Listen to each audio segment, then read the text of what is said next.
Tracking some incoming snow, and Mike, you say that snow could really make tomorrow morning's drive a rough one. Yes, it could, Heather. You know, my big concern with this is not the amount of snowfall that we'll see, but it's those trace amounts that make roads very, very slippery, and it's going to get very cold overnight tonight as well. We'll talk about all the details, but one of the big stories this afternoon has been the wind and the fact that it's coming up from the southeast. We don't normally think of this as being a cold wind. As a matter of fact, it's backed off a little bit over the last hour or so, but putting a chill on top of what's already cold out there, and that's making it downright dangerous. And now we start to add a little bit of snow into the mix. Some drivers will have some issues starting as early as this evening. Right now the temperature is 16 in the Springs, 26 in Pueblo, seeing a pair of 27s Lamar and La Junta, 25 in Springfield, 32 right now in Trinidad, way warmer down south, double what we're seeing in the Springs. But you put that wind on top of it, and wind chills are in the single digits in El Paso County right now, teens in Pueblo, and out towards the plains we're seeing wind chills in the teens there as well. Even Trinidad's feeling like 24 right now. As we look at your live HD Doppler, I am tracking the beginnings of some snow moving in, and that's just the beginning. I've got all the details and where and when you can expect more coming up. Heather, back to you. All right, thanks, Mike. It is a harsh reality of Colorado winters, ice water rescues. It's why firefighters train in bitter cold temperatures with chainsaws, wetsuits, and life vests on frozen ponds. KRDO News Channel 13's Angelica Lombardi is live at Pikeview Reservoir. And Angelica, you tagged along for some ice rescue training as some of the coldest weather of the season arrives here. I did, Heather, and it was cold then, but it's even more cold now. It is bitter out right now, and you would think that this reservoir is frozen over, but that is not the case. Firefighters say that looks can be deceiving, and that's why so often they are called to perform ice rescue missions. It could be a matter of seconds. You fall through that ice that you lose the ability to actually climb out. It's why Colorado Springs firefighters train in the coldest conditions. Throughout the winter, we do respond on rescues either to animals or to people that have fallen through the ice. They're still on the ice. Over the weekend, crews rescued 2 dogs that fell through the ice at Prospect Lake. Both dogs out of the water. And this past January in Parker, I looked out in the pond and there were 3 guys out there. a teenager died and 2 others were seriously hurt after falling through the ice. Here at Pine Creek Reservoir, there's about 3 inches of ice. You should never go in any lake that has less than 2 inches. It takes about 4 inches of ice to support a body. Firefighters practice that very thing, dragging a victim from a hole in the ice to the shore. But they have a special type of protection, where it would take just minutes for most adults to become mildly hypothermic in ice water. A dry suit like this allows the rescuer to stay dry. So while I'm performing the rescue, I don't suffer from hypothermia. It's practice for the real thing. When we do get these, it's going to be real quick. We're going to be responding short notice. Stand by. Now, firefighters have some advice. So they say a mistake does not happen on the ice. Of course, never go out on the ice alone. Never attempt to walk onto the ice to rescue someone else, and always keep your pet on a leash. Live at Pikeview Reservoir, Angelica Lombardi, KRDO News Channel 13. All right, time to come inside and warm up. Thanks for your report, Angelica. Of course, you can stay on top of all the winter weather in southern Colorado with the Storm Tracker 13 weather app. It features radar and weather alerts. You can download it for free on the App Store or Google Play. The El Paso County Sheriff's Office is hoping you can help crack a cold case. They've released sculptures of a man who was found dead in 1986. The man's remains were found 4 miles west of I-25 in the Midway Ranch area of southern El Paso County back on November 3rd, 1986. Several different forensic exams helped them come up with these sculptures. Detectives believe the remains found belonged to a white man in his 30s who stood between 5'4" and 5'7". It was an open field. A rancher out there checking cattle come across these remains laying in this field. The man had a deep overbite. It's believed his body had been in the area between 1 and 4 years. If you have any information about this case, you're asked to call detectives at 719-520-7225. We have new information on the deadly hit and run in Colorado Springs. The victim has been identified as 52-year-old Jeffrey Jacobs. The coroners say Jacobs died of blunt force trauma from the incident. The hit and run happened Sunday night near the intersection of North Academy and Marion Drive. Police say they have found the Ford Escape they believe is connected to that crash, but no word yet on the location of the driver. The investigation is ongoing. CSPD says it wants to thank the public for all their help so far. If you have information, you're asked to call Crime Stoppers. And we now know the name of the person who was found dead near the Pueblo Motorsports Park off of Highway 50. The victim is 44-year-old Deborah Ann Garcia of Pueblo. Police say her body was found in a gully just north of the track, and they do suspect foul play. Anyone with information is asked to call Crime Stoppers at 719-542-STOP. A Pueblo man who admits to gunning down another man outside a downtown bar in February has been formally sentenced. 26-year-old Timothy Trujillo will spend 48 years in prison. In September, as part of a plea deal, Trujillo admitted to killing 26-year-old Devin Clark. Clark's friends and family filled the courtroom for the sentencing. KRDO News Channel 13's Katie Spencer is live at the courthouse. And Katie, an emotional day there for everyone involved. Yeah, Heather, even Pueblo District Judge Thomas Fletcher became emotional and teary-eyed. And for Clark's family and friends, it's time to turn their pain into community change. So all these people in this room, when I say this, I just say, you all just mean so much to me. The friends and family of Devin Clark continue to lean on each other as they learn the sentence for the man who killed him. I think a lot of people were touched today, and you know, it went a lot better than I thought it would. Timothy Trujillo agreed to a plea deal in September, a second-degree murder charge with a sentence of 48 years. Before it was handed down, Clark's family expressed their pain. It's been a horrific year. I mean, if I'm being honest, it's been very challenging. It's been a faith tester. It's been hard. It's been emotional. Friends and family say Clark will be remembered for his kind soul and what he leaves behind. He was 26. He left a legacy at 26. It's huge. It's almost been a year since Devin Clark was killed right here, and his family is trying to continue his legacy and make Pueblo a better place to live. Those who can and who are impacted have to go outside of themselves, and they have to give back to the community. Give back and try to forgive the man who took a life too soon. I think that we all understand that that's pretty much how our life is going to be now. Our life has changed. So it's something that's completely changed us, and we have to get used to it. We have to get used to how to live without Devin. Clark's family says they're satisfied with the sentence. It is the maximum for second-degree murder. Live in Pueblo, Katie Spencer, KRDO News Channel 13. Katie, thanks. Home surveillance video is becoming more common, and it's catching more people in the act. So much so, we've shown you 3 videos this week alone that involve home security footage. From the landlord caught having sex in his tenant's bed to Pueblo police searching for suspects from a homicide last Friday. Racine's Locksmithing and Security in Pueblo West says they've seen an increase in demand for the cameras. There's more all the time, there's more interest all the time. That's a big part of what we do anymore. It used to be it was just kind of a sideline, and now it's a big part of the demand of people and then the products we put in. Coming up on KRDO News Channel 13 at 6 o'clock, we'll have why more people are adding the additional security to their homes. Now to the latest in the Oakland warehouse fire that left 36 people dead, with the charred building mostly searched. The death toll remains at 36. More than 24 of the victims' families are now notified of the news. A criminal investigation is underway, with the district attorney saying murder charges are a possibility. City leaders say the warehouse was completely uninhabitable, lacking the proper permits for residential living. But some residents paid $750 a month to live there and say they never felt unsafe. No, there's a lot of fire extinguishers because we didn't have a sprinkler system. Just last month, multiple complaints were filed for building violations, including illegal construction inside the warehouse. The man accused of killing former NFL player Joe McKnight is back in custody. Ronald Gasser was arrested and charged with manslaughter today. He was taken into custody, questioned, and released after the killing last Thursday.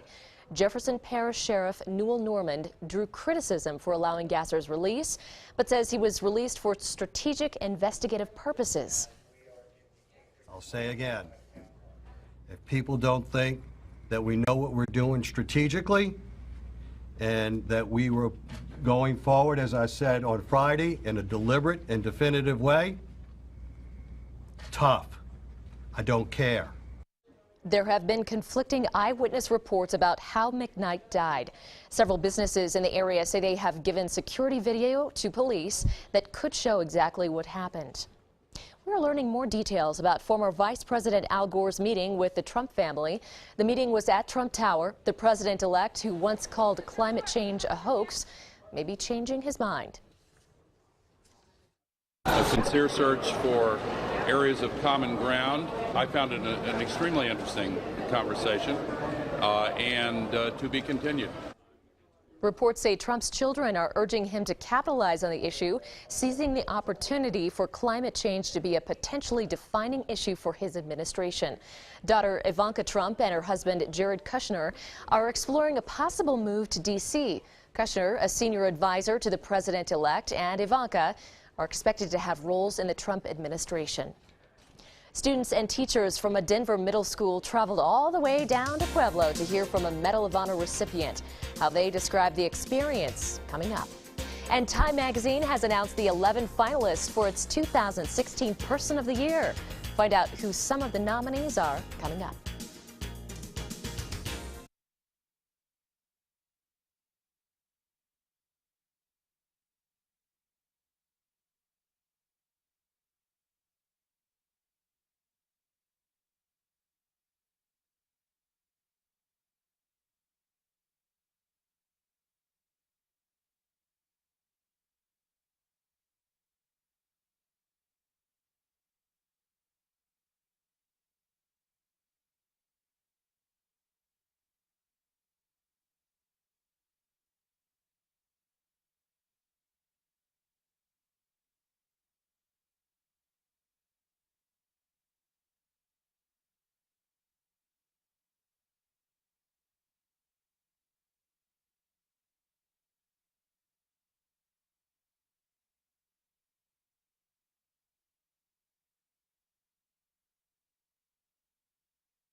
Students from Horizon Middle School in Cherry Creek made the long journey from the Denver area down to Pueblo to hear from a Medal of Honor recipient. Veteran Drew Dix grew up in Pueblo and received the Medal of Honor back in 1969 for his actions in the Vietnam War. Students and teachers describe what it was like to hear from the decorated military veteran. Be around this. Once in a lifetime, you don't always like see a Medal of Honor walking down the street. It's once in a lifetime. It's been an emotional day. It's been great to see the things that a lot of the things we take for granted, yeah, it's been a real special day. The teacher says it's important for kids to understand what we have and what we take for granted, and to instill these students with proper values. The 11 finalists for Time Magazine's Person of the Year have been chosen. Some of the finalists include President-elect Donald Trump, Democratic presidential nominee Hillary Clinton, Team USA gymnast Simone Biles, and Russian President Vladimir Putin. The Chancellor of Germany, Angela Merkel, won the award last year. Facebook CEO Mark Zuckerberg was also nominated. He won that award back in 2010. The winner of this year's award will be announced tomorrow morning. Jimmy Kimmel is making the rounds, hosting big-time award shows. ABC's late-night comedian will be hosting the next Academy Awards. Kimmel's monologue from last night confirming the big news. The Oscar job comes after Kimmel hosted this year's Emmys. This marks the first Academy Awards gig for the late-night host. Academy went through a long list of names, and in the end they decided that since I'm already right across the street from where they do the show, I was the closest person to host. So I guess convenience matters. For more than a decade, his After the Oscars show has been star-studded and famously funny. Kimmel joins an impressive list of actors and comics who've had the job, including Jon Stewart, Ellen DeGeneres, and Billy Crystal, just to name a few.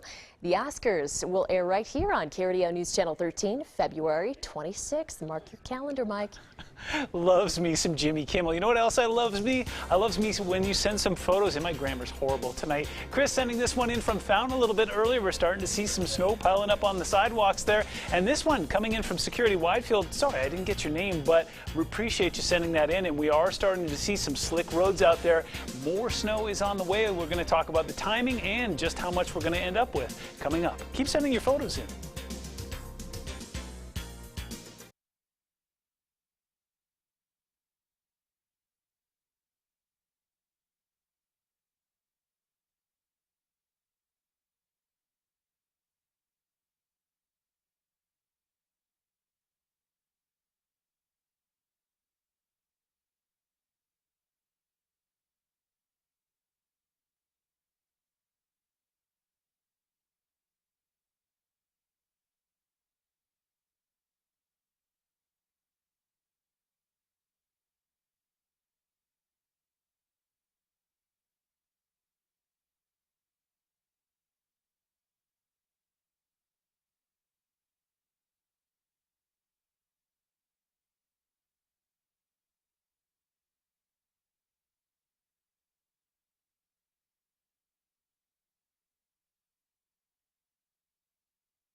Well, some crazy video here coming out of Montreal after drivers found themselves battling some slick roads. Canadians had a bit of trouble dealing with these recent snowy weather conditions. They were sliding all over the place on the slick pavement. Yikes, the bus pushing cars around. Terrible there at that particular intersection. A big mess, but unfortunately no major injuries, thank goodness. Be sure to drive safely if you're out and about in southern Colorado, as the roads are expected to be pretty dicey tomorrow morning. Hopefully nothing like this though, Mike. Holy cow, that bus was starting to go sideways down the road. But you know what? That illustrates my point for what we're looking at this evening. I'm not expecting big snowfall totals with this system, but it only takes a little bit to make the roads a skating rink, and some areas will see that tonight. Here's a live look from our Mortgage Solutions Financial Neighborhood Weather Network camera. The wind's starting to back off a little bit, but still adding to that wind chill out there, and it's already super cold. 16 degrees is the real temperature up at the airport in the Springs right now. 26 in Pueblo, seeing some 27s in La Hunt and Lamar, 25 in Springfield, right at the freezing mark in Trinidad, and it's going to drop quickly now that the sun's gone down. Again, those winds have backed off, at least along the I-25 corridor, still blowing at 20 miles an hour in Denver, and again coming up from the southeast, which isn't something we typically think of as being a cold wind, but tonight it most definitely is. Live HD Doppler radar, I've enhanced it a little bit just to show you where we are seeing the flurries coming through right now. This one main batch right in Colorado Springs is starting to move through downtown and will continue to, but what you may notice with that is those upper level winds are pushing them through very, very quickly. So if you are seeing flurries, don't expect blizzard conditions, but do expect them to move through fairly quickly, and well, there'll be some flurries adding up on the streets, and that will make it slippery. Here's the big picture system right now. And again, this is a very dry system. If this had a lot of moisture in it, we'd be talking about a very different scenario here. But this will move through. It'll take us a couple days to do it, but won't leave a whole lot in the way of snow. Still, winter weather advisories in effect for the northern portion of El Paso County, Teller County, and even into Fremont County. That goes into effect at 6 o'clock tonight and will stay in effect through noon on Wednesday. So the big question, how much snow do you get? Well, not a whole lot. We're sticking to the original forecast here, about a trace to an inch around Colorado Springs proper. Up on Pikes Peak, we're going to see about 4 to 7 inches, but that wind will blow a lot of that off. Expect about 1 to 3 along the Palmer Divide and 1 to 3 in Teller County as well. Down towards the south, about a trace to 2 inches in Fremont and about a trace to an inch down south. And the mountain resorts and, of course, the snowpack will pick up about another 3 to 8 inches by the time this is done. Putting SkyCast into motion here again, we're seeing this whisking off fairly quickly to the northeast. Denver Metro will be active tonight, and again, we will see some bursts of energy make their way across the Palmer Divide a little bit later tonight, and that will create a slick start to Wednesday morning's commute. So it's not going to be a big snow event. I can't drive that home enough, but again, roads will be very slippery overnight. We'll continue to see some of those remnant snows falling through the high country through Thursday, and then it should be out of here. Overnight lows are going to be very cold. Teens out in the plains, single digits in the Springs, and again, that is not with wind chill. That is the real temperature. We don't warm up very much at all on Wednesday. 17 the high in the Springs, 22 in Pueblo. Expect 23s in La Junta and in Lamar and in Canyon City. So once we get done with this, we're going to warm up fairly quickly, but overnight temperatures Wednesday into Thursday are going to get very cold. And then Friday, back into the 40s again. In fact, I'm expecting a fairly nice weekend. 30% chance of some flurries there early on Wednesday morning. Pueblo, 22 is your high on Wednesday. 2 is your overnight low going into Thursday, and then Friday and Saturday you're going to get back into the mid 40s and lower 50s by the weekend. Canyon City 23 on Wednesday, 0 overnight into Thursday, and then back into the 40s on Friday, 50s on Saturday. And in Teller County, wow, 11 is your high on Wednesday, -6 overnight into Thursday, 19 on Thursday, and then again on Friday, big warm up as those winds switch back around to the west. 42 on Saturday. So the timing, again, very, very convenient on this, Heather. You know, we're going to get all the work done during the week, and then the weekend comes and back into the 40s and 50s. We can deal with that, can't we? Yeah. Yeah, we're Coloradans. Hardy folks. Yeah, that's right. Thanks, Sure, Mike. Sure. Here's a look at how the stock market closed today. The Dow hit another record high, closing at 19,251. The Nasdaq went up 24 points, and the price of an ounce of gold went down $6.40. We'll be right back.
A check-in on the evening rush. Here's I-25 and Academy on the north side of Colorado Springs. Traffic flowing very smoothly right there. No problems to speak of at this hour. The arrival of freezing temperatures has people scrambling to grab all of the necessary items needed to survive the winter months. If you haven't grabbed all of the items you think you may need for the winter time, like ice melt and shovels, you may want to go out and grab them now. Coming up on KRDO News Channel 13 at 6 o'clock, we'll tell you which items are already flying off store shelves. And be sure to keep it right here for World News Tonight with David Muir. That's coming up next. And one last reminder for folks who are watching, Mike, tomorrow's drive in the morning might be a little dicey. Yeah, so the Wednesday morning commute is going to have just a little bit of snow, and that's just enough to send lots of cars off the road. Give yourself extra time. Okay, thanks for joining us. World News is next.